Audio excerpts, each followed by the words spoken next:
ಹಾಸನದಲ್ಲಿ ಲೋಕಸಭೆ ಪೊಲಿಟಿಕ್ಸ್ ಈಗ ರಂಗೇರಿದೆ. ಇಂದು ನಾಮಪತ್ರನ ಪ್ರಜ್ವಲ್ ರೇವಣ್ಣ ಅವರು ಸಲ್ಲಿಸಲಿದ್ದಾರೆ. ಸಂಬಂಧಪಟ್ಟಂತೆ ಬ್ರೇಕಿಂಗ್ ನ್ಯೂಸ್ ಬರ್ತಿದೆ.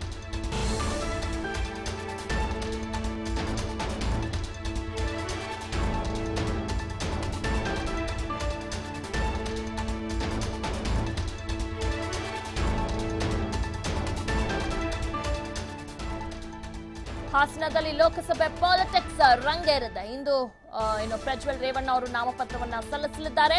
12:55ಕ್ಕೆ ಮೈತ್ರಿ ಅಭ್ಯರ್ಥಿಯಾಗಿ ಪ್ರಜ್ವಲ್ ಉಮೇದುವಾರಿಕೆಯನ್ನ ಸಲ್ಲಿಸಲಿದ್ದಾರೆ. ನಾಮಪತ್ರ ಸಲ್ಲಿಕೆಗೂ ಮುನ್ನ ಮನೆ ದೇವರಿಗೆ ವಿಶೇಷ ಪೂಜೆಯನ್ನ ಸಲ್ಲಿಸಲಿದ್ದಾರೆ. ಹೊಳೆನರಸೀಪುರ ಲಕ್ಷ್ಮೀ ನರಸಿಂಹ ದೇವಾಲಯದಲ್ಲಿ ಪೂಜೆಯನ್ನ ಸಲ್ಲಿಸಿ ನಂತರ ಉಮೇದುವಾರಿಕೆಯನ್ನ ಸಲ್ಲಿಸಲಿದ್ದಾರೆ.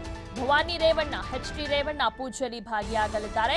ಪೂಜೆ ನಂತರ ಮನೆ ದೇವರಾದ ಈಶ್ವರನಿಗೆ ಹೋಮ ಹವನವನ್ನು ಕೂಡ ಮಾಡಿಸಲಿದ್ದಾರೆ. ನಾಮಪತ್ರ ಇಟ್ಟು ವಿಶೇಷ ಪೂಜೆಯನ್ನ ಗೌಡ್ರ ಕುಟುಂಬ ಇವತ್ತು ಸಲ್ಲಿಸಲಿದ್ದಾರೆ. ಮೈತ್ರಿ ಅಭ್ಯರ್ಥಿ ಪ್ರಜ್ವಲ್ ರೇವಣ್ಣಗೆ ದೇವೇಗೌಡರು ಕೂಡ ಸಾಥ್ ನೀಡಲಿದ್ದಾರೆ.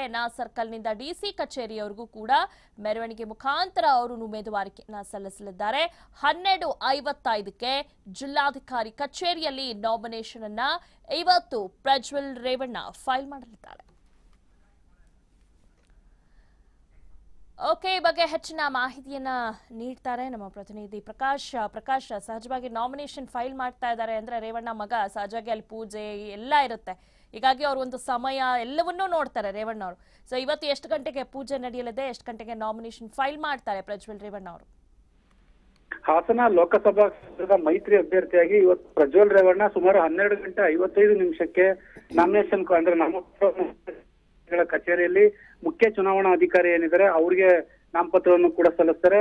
ಅದರ ಹಿನ್ನೆಲೆಯಲ್ಲಿ ಇವತ್ತು ಹಾಸನ ಜಿಲ್ಲೆ ಹೊಳೆನರಸೀಪುರ ತಾಲೂಕಿನ ಸ್ವಗೃಹ ಏನಿದೆ ಅಲ್ಲಿ ವಿಶೇಷವಾಗಿ ಲಕ್ಷ್ಮೀ ನರಸಿಂಹ ದೇವಸ್ಥಾನ ಏನಿದೆ ಅಲ್ಲಿ ರೇವಣ್ಣ ದಂಪತಿ ಅಂದ್ರೆ ಭವಾನಿ ರೇವಣ್ಣ ಮತ್ತೆ ಲೋಕೋಪಯೋಗಿ ಸಚಿವ ಎಚ್.ಡಿ. ರೇವಣ್ಣ ಇಬ್ರು ಕೂಡ ನಾಮಪತ್ರವನ್ನಿಟ್ಟು ಈಗಾಗಲೇ ಪೂಜೆಯನ್ನು ಸಲ್ಲಿಸಿರುವಂತಹ ದೃಶ್ಯಗಳು ಕೂಡ ಈಗಾಗಲೇ ನಮ್ಗೆ ಲಭ್ಯವಿರತಕ್ಕಂಥದ್ದು.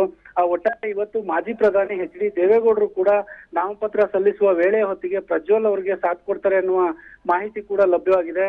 ಸುಮಾರು ಎನ್.ಆರ್. ಸರ್ಕಲ್ ಅಂದ್ರೆ 12:55 ಎನ್.ಆರ್. ಸರ್ಕಲ್ ನಿಂದ ಹಾಸನದ ಜಿಲ್ಲಾಧಿಕಾರಿಯ ಕಚೇರಿವರೆಗೂ ಕೂಡ ಒಂದ್ ರೀತಿಯ ಮೆರವಣಿಗೆಯನ್ನು ಮಾಡಿ ನಂತರ ನಾಮಪತ್ರವನ್ನು ಕೂಡ ಸಲ್ಲಿಸ್ತಾರೆ ಅನ್ನುವ ಮಾಹಿತಿ ಲಭ್ಯವಿರತಕ್ಕಂಥದ್ದು. ಒಟ್ಟಾರೆ 4,000-5,000 ಜನ ಏನು ಜೆಡಿಎಸ್ ಕಾರ್ಯಕರ್ತರು ಬರುವ ನಿರೀಕ್ಷೆಯನ್ನು ಕೂಡ ಈಗಾಗಲೇ ಜೆಡಿಎಸ್ ನ ನಾಯಕರು ಇಟ್ಕೊಂಡಿರುವಂತದ್ದು. ಇವತ್ತಿಂದ ಹಾಸನದಲ್ಲಿ ರಾಜಕೀಯ ರಣಕಣ ಕೂಡ ಎದುರಾಗುತ್ತೆ ಅನ್ನುವ ಮಾಹಿತಿ ಲಭ್ಯವಿರತಕ್ಕಂಥದ್ದು.